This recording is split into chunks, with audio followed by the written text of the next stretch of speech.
துபாயில ஒரு வீடு சூப்பரா இருக்கும்ல. இப்படிதான் வந்து சேல்ஸ் பிட்ச்லாம் பண்ணிட்டு இருக்காங்க. யூடியூப் திறந்தாலும் சரி, கூகுள் திறந்தாலும் சரி, நீங்க துபாய் ரியல் எஸ்டேட்டை பத்தி சர்ச் பண்ணீங்கன்னா நிறைய ஆட்ஸ் வந்துட்டு இருக்கு. அண்ட் துபாய் ரியல் எஸ்டேட் மார்க்கெட்டும் சூப்பரா போயிட்டு இருக்கு. குளோபல் ஹப் இந்த மாதிரி எக்கச்சக்க அட்வான்டேஜஸ் இருக்கு. ஸோ நீங்க குளோபலா ஒரு பிசினஸ் ஸ்டார்ட் பண்ணணும், இல்லைன்னா அந்த நாட்டில் போய் தங்கணும் அப்படின்னா துபாய் நல்ல மார்க்கெட்டா, அங்க போய் வீடு வாங்கலாமா, அதை பத்தி டீட்டெயில இன்வெஸ்ட்மெண்ட் ஆங்கிள்லயும் இன்னைக்கு இந்த வீடியோல பார்க்கலாம். First Dubai as a real estate ஹப்னு பார்த்தீங்கன்னா, உலகத்தில் இருக்க எல்லா நாட்டு மக்களையும் வாங்க இங்கே வந்து உங்கள் பிஸ்னஸ் ஸ்டார்ட் பண்ணுங்க, அதுக்கு என்னென்ன ஃபெசிலிட்டி வேணுமோ செஞ்சு தரோம் அப்படின்னு தான் துபாய் ஆஸ் அ கண்ட்ரி பண்ணிட்டு இருக்காங்க. அண்ட் கோல்டன் விசா அப்படின்னு இஷ்யூ பண்ண ஆரம்பிச்சாங்க. நிறைய பேர் பார்த்தீங்கன்னா நிறைய செலிபிரிட்டிஸ்க்கு வந்து கோல்டன் விசா இஷ்யூ பண்ண ஆரம்பிச்சு ஆட்ஸும் கொடுக்க ஆரம்பிச்சாங்க. ஃபர்ஸ்ட் ஷாருக் ஆரம்பிச்சார்னு நினைக்கிறேன். அதுல இருந்து பார்த்தீங்கன்னா 10 இயர்ஸ் கோல்டன் விசா, எப்போ வேணா வரலாம், எப்போ வேணா போகலாம், உங்களுக்கு எந்த கேள்வியும் கிடையாது. நீங்க அந்த நாட்டில் 2 கோடி ரூபாய்க்கு மேல ஒரு ப்ராப்பர்ட்டி இன்வெஸ்ட்மெண்ட் பண்ணிருக்கணும், அவ்வளவுதான். சரி, அப்சார்ப்ஷன் ரேட் அப்படின்னு ஒன்று இருக்கு ரியல் எஸ்டேட்ல. ஒரு இடத்துல வந்து இப்போ சென்னையா இருந்தாலும் சரி, துபாயா இருந்தாலும் சரி, ஒரு ரியல் எஸ்டேட் லான்ச் பண்றாங்க அப்படின்னும் போது எவ்வளவு குயிக்கா அந்த இடத்த வந்து அப்சார்ப் பண்றது அப்படின்றது. யூஸ்வலா இந்தியாவில் பார்த்தீங்கன்னா அப்சார்ப்ஷன் ரேட் ஒரு மார்க்கெட் டிமாண்டை பொறுத்து ஏற்ற இறக்கம் இருக்கும். என்னதான் தேவை அதிகமா இருந்தாலும் மார்க்கெட் கண்டிஷனுக்கு ஏற்ற மாதிரி இப்போ வாங்கக்கூடிய நிலைமை, இந்த மாதிரி நம்ம எமர்ஜிங் எக்கனாமி இன்னமும் கஷ்டப்பட்டு தான் எல்லா வீடு வாங்குறோம். பட் துபாயை பொறுத்த வரைக்கும் லக்ஸரி மார்க்கெட், யார்கிட்ட எக்கச்சக்க பணம் இருக்கோ அவங்க போட முடியும். அண்ட் உலகத்துல இருக்க எங்க இருந்தோம்னா யார் வேணா வாங்கலாம் அப்படின்னும் போது அங்க அப்சார்ப்ஷன் ரேட் மோர் தேன் 70%. இப்போ இந்தியால இருந்து Sobha developers Bangalore based company பார்த்தீங்கன்னா அங்க நல்ல எக்ஸ்பான்ஷன் பண்ணிட்டு இருக்காங்க. அவங்களுக்கு நல்ல லாபகரமான பிஸ்னஸாகவும் அது இருக்கு. சரி, இந்த அப்சார்ப்ஷன் ரேட் 70% நமக்கு என்ன உணர்த்துது அப்படின்னு பார்த்தீங்கன்னா, துபாயில நீங்க வீடு வந்து தைரியமா வாங்கலாம். ஏன்னா டிமாண்ட் இருந்துகிட்டே இருக்கு. ஸோ சப்ளையை விட டிமாண்ட் அதிகமா இருக்கும் போது அந்த இடத்துல உங்களுக்கு ப்ரைஸ் அப்ரிசியேஷனும் கூட நல்லாவே கிடைக்கும் அப்படின்றது தான். ஸோ யாரெல்லாம் 2 கோடி ரூபாய்க்கு மேல இருக்காங்களோ அவங்கள டார்கெட் பண்ணி இவங்க ரோட் ஷோஸ் பண்ணி ஈஸியா செல்லும் பண்ணிட்டு இருக்காங்க ரியல் எஸ்டேட்ஸை பொறுத்த வரைக்கும். சரி, என்னென்ன அட்வான்டேஜ் சொல்றாங்கன்னு பார்த்தீங்கன்னா, இந்தியாவில் என்னென்னலாம் இல்லையோ அங்கே எல்லாமே இருக்கு அப்படின்னு எடுத்துக்கலாம். அப்படிதான் அவங்க பிச்சே பண்றாங்க. அதாவது பொல்யூஷன் நம்ம நாட்டில் இருக்கு, அந்த ஊர்ல பொல்யூஷனே கிடையாது. அதே மாதிரி டிராஃபிக் நம்ம ஊர்ல வந்து எக்கச்சக்கமா இருக்கு. பெங்களூரா இருக்கட்டும், சென்னையா இருக்கட்டும், நம்ம ஏர்போர்ட்ல இருந்து நம்ம வீட்டுக்கு போறது குறைஞ்சது ஒரு 3/4 மணி நேரத்துல இருந்து 1 மணி நேரத்துக்கு மேல, அதுவும் பீக் டைம்ல இன்னும் அதிகமாவே ஆகும் அப்படின்றது நமக்கு எல்லாருக்குமே தெரியும். பட் அதுவே நீங்க துபாய் எடுத்துக்கிட்டீங்கன்னா ஈஸியா ஒரு 20 to 30 மினிட்ஸ்க்குள்ள எண்ட் ஆஃப் துபாயே போயிடலாம். ஏன்னா அவ்வளவுதான் ஊர் சைஸே அப்படின்னு சொல்றாங்க. அதே மாதிரி சேஃப்டியை பொறுத்த வரைக்கும் பெண்கள் எப்போ வேணா நடமாடலாம். ஏன்னா ரொம்பவே பாதுகாப்பான ஊர் துபாய் அப்படின்னு சொல்லலாம். ஸோ உங்களுக்கு இந்த 3 ஆஸ்பெக்ட்ல பார்த்தீங்கன்னா துபாய் வந்து ரொம்ப சூப்பராக இருக்கும் அப்படின்றது தான் அவங்களோட பிக்கெஸ்ட் சேல்ஸ் பிச்.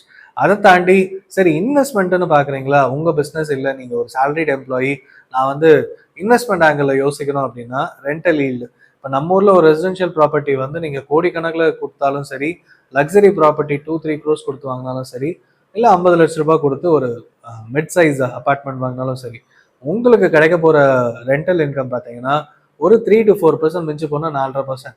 அதுலேயும் வந்து மெயின்டெனன்ஸ் சார்ஜஸ்லாம் போயிட்டு பார்த்தீங்கன்னா ரொம்பவே கம்மி, 4% ஆவரேஜாக வச்சுக்கலாம் அக்ராஸ் இந்தியா. பட் இதுவே துபாய் எடுத்துக்கிட்டிங்கன்னா ஈஸியாக 7 to 8%லேருந்து 12% வரைக்கும் கிடைக்குது. அதுவும் லக்ஸரி அப்பார்ட்மெண்ட்ஸ்லாம் போனீங்கன்னா, பாம் ஜுமைரா இந்த மாதிரி இடத்துலாம் போட்டிங்கன்னா இன்னுமே ரெண்டல் ஈல்டு கம்மி, 6 to 7% இருக்கும். ஏன்னா வரவங்க கம்மி. பட் இதுவே வந்து ஒர்க்கிங் பாப்புலேஷனுக்காக ஒவ்வொரு செக்மெண்ட்டாக பிரித்து வச்சிருக்காங்க. அந்தந்த இடத்துக்கு ஏற்ற மாதிரி 7%லேருந்து 12% வரைக்கும் கிடைக்கிறதுக்கான வாய்ப்புகள் துபாய் ரியல் எஸ்டேட்ல உண்டு. சரி, இது எல்லாமே ரொம்ப சூப்பராக போயிட்டு இருக்கு அப்படின்னும் போது இதில் பிட்ஃபால்ஸ் ஏதாவது இருக்கா, ஏதாவது பிரச்சனை ஏதாவது வருமா அப்படின்னா, துபாய் மார்க்கெட்டு ஃபாலே ஆகாதா அப்படின்னு கேட்டிங்கன்னா வரத்துக்கான வாய்ப்புகள் 100% உண்டு. 2008ல் யூஎஸ் ஸ்டாக் மார்க்கெட் கிராஷ் ஆச்சு. ரிசெஷன் ஃபியர் பயங்கரமாக வந்துச்சு. குளோபல் ரிசெஷனே சொல்லலாம். அதோட ரெப்பர்கஷன் உலகத்தில் இருக்க எல்லா ஸ்டாக் மார்க்கெட் எக்கனாமிக்கும் வந்துச்சு. ஸோ அங்கே என்ன நடந்துச்சுன்னா பேங்கிங் டிஃபால்ட் ஆச்சு, ஹவுசிங் கிரைசிஸ் ஆச்சு. ஸோ அங்கே பெரிய ஃபால் ஆச்சு. துபாயோட ரியல் எஸ்டேட்டில் பார்த்தீங்கன்னா கிட்டத்தட்ட 50 to 60% இது ரியல் எஸ்டேட் கிராஷ் ஆச்சு. ப்ரைஸஸ் வந்து அவ்வளோ ஃபால் ஆச்சு. ஸோ இது திருப்பி நடக்குமானா நடக்கிறதுக்கான வாய்ப்புகள் கண்டிப்பாக உண்டு. ஏன்னா யூஎஸ்ல இப்போ பார்த்தீங்கன்னா இன்ட்ரெஸ்ட் ரேட் ரிஸ்க் இருக்கு, அவங்களோட லாங் டேர்ம் ட்ரெஷரிஸ்லாம் பெரிய ரிஸ்க்ல இருக்குன்னு சொல்றாங்க. அது மட்டும் இல்லாமல் ரிசெஷன் வரப்போகுது. ஏன்னா ட்ரேட் டாரிஃப் ஆரம்பிச்சு ஆட்டோமேட்டிக்காக யூஎஸ் சைனா பிரச்சனை பெரிய அளவில் போயிட்டு இருக்கு. அதுவும் இல்லாமல் யூஎஸ்ஏ தனியாக ஐசோலேட் ஆன மாதிரி ஆயிட்டு இருக்காங்க. அவங்களோட அலைஸ் ஃப்ரெண்ட்ஸையுமே வந்து அவங்க வந்து எனிமி மாதிரி பார்க்க ஆரம்பிச்சதுனால அவங்களுக்கான பிரச்சனை அதிகரிச்சுட்டே போகுது. ஸோ உலகத்தில் யூஎஸோட டாமினன்ஸ் குறையும் போது ஆட்டோமேட்டிக்காக யூஎஸோட டாலர் ப்ரைஸும் வீக்கன் ஆகிறதுக்கான வாய்ப்பு அது நடந்துச்சுன்னா. ஏன்னா துபாயோட கரன்சி திராம் வந்து டாலரோட அகெயின்ஸ்டாக இருக்குது. ஸோ அது அடி வாங்குச்சுன்னா இங்கே எல்லாமே அடி வாங்கும். ஸோ ஆட்டோமேட்டிக்காக ப்ரைஸ் கிராஷ் நடக்கிறதுக்கான வாய்ப்புகளும் நிறையவே இருக்குது. அது உடனே நடக்குமானா மேபி நெக்ஸ்ட் 1 to 2 இயர்ஸில் இருக்காது. ஸோ ஒன்ஸ் யூஎஸ் எக்கனாமியில் ரிசெஷன் வருது, பெரிய அந்த அளவுக்கு இருக்குது அப்படின்னா கண்டிப்பாக துபாய் ரியல் எஸ்டேட் மார்க்கெட்டும் வரதுக்கான வாய்ப்பு. சரி, நான் ஒரு 2 கோடி ரூபாய் போட்டு 4% ரிட்டர்ன்ஸ் வர்றதுக்கு நான் வந்து துபாயில் போய் 7 to 8% பண்ணலாமே அப்படின்னு கேட்குறீங்களா? அதுக்கு பதில் எஸ்எம்ஆர்இடி இருக்குது, ஆல்டர்னேட் இன்வெஸ்ட்மெண்ட் ஃபண்ட் ஏஎஃப்ல பார்த்தீங்கன்னா ரியல் எஸ்டேட் இன்வெஸ்ட்மெண்ட் ஃபண்ட்ஸ் இருக்குது. அதெல்லாம் வந்து based on SMREIT projects, fractional commercial real estate projects base பண்ணி உங்களுக்கு 7-8%, அதாவது வருஷத்துக்கு 5 to 7 இயர்ஸில் பார்த்தீங்கன்னா 14% அண்ட் அபோவ் கொடுக்கறதுக்கான வாய்ப்புகள் இருக்குன்னு நிறைய ப்ராஜெக்ட்ஸ் பார்த்துட்டு இருக்கோம். அது மட்டும் இல்லாமல் உங்களுக்கு மியூச்சுவல் ஃபண்ட்ஸ்லையோ ஸ்டாக்ஸ்லையோ முதலீடு பண்ணலாம். ஸோ பல்க் இன்வெஸ்ட்மெண்ட்ஸ்க்கு ஏஎஃப் இருக்குது, structural products 10 lakh plus projects இருக்குது.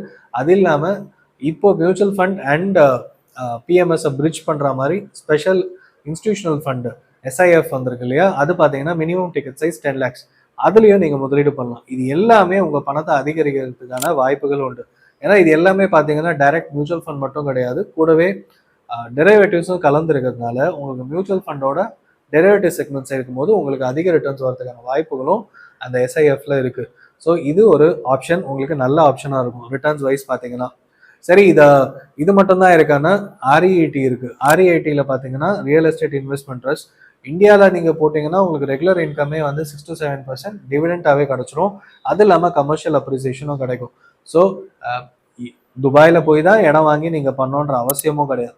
சரி, நான் தங்குறதுக்கு இயர்லி ஒன்ஸ் போனால் எனக்கு லாபம் தானே, நான் வாங்கி வச்சுட்டா எனக்கு அப்ரிசியேஷன் கிடைக்கும் தானேன்னா எப்போ ஃபால் ஆகுதுன்னு நமக்கு தெரியாது. அப்போ போய் விற்கிறதுக்கு ஆள் இல்லாமல் பையர்ஸ் விற்கிறதுக்கு நிறைய பேர் இருக்காங்க, வாங்குறதுக்கு ஆள் இல்லாமல் போயிடுச்சுன்னா உங்களால் விற்கவும் முடியாது, ஹோல்ட் பண்ணி தான் ஆகணும்.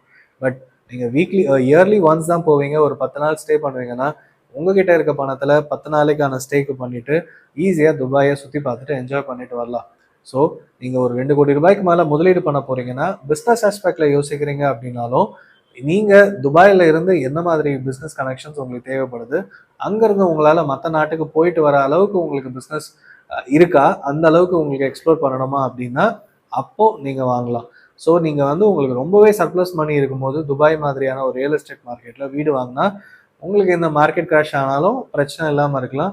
பட் இன்வெஸ்ட்மெண்ட் ஆங்கிளில் ரொம்பவே யோசிச்சு பார்க்குறீங்க அப்படின்னும் போது துபாய் ரியல் எஸ்டேட்டை இன்னமும் கூடுதலாக உங்களுக்கு ஏற்ற மாதிரி யோசிச்சு தான் நீங்கள் முடிவு பண்ணணும்.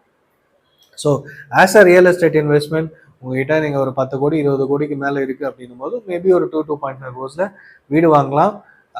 எனக்கு துபாயிலையும் வீடு இருக்குது, ஃபாரின்லேயும் ஒரு வீடு வச்சுருக்கேன் அப்படின்றத சொல்லலாம். பட் இன்வெஸ்ட்மெண்ட் ஆங்கிள் பொறுத்த வரைக்கும் ரெண்டல் இன்கமும் வரலாம். நீங்கள் முதலீடு பண்ணிவிட்டு அங்கேருந்து ரெண்டல் இன்கமும் வரலாம். பட் அதை மறுபடியும் இந்தியாவில் கொண்டு வர்றதுக்கு ஒரு லிமிட் இருக்குது, அது விற்கும் போது அங்கே பணம் கொண்டு வரதுக்கான லிமிட். இது மாதிரி எல்லா ஆஸ்பெக்ட்லையும் நீங்கள் யோசிச்சு பார்த்து வாங்குறது லாபகரமாக இருக்குமான்னு பாருங்கள்.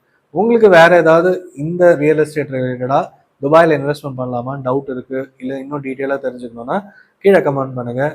I'll be able to help you. Thank you.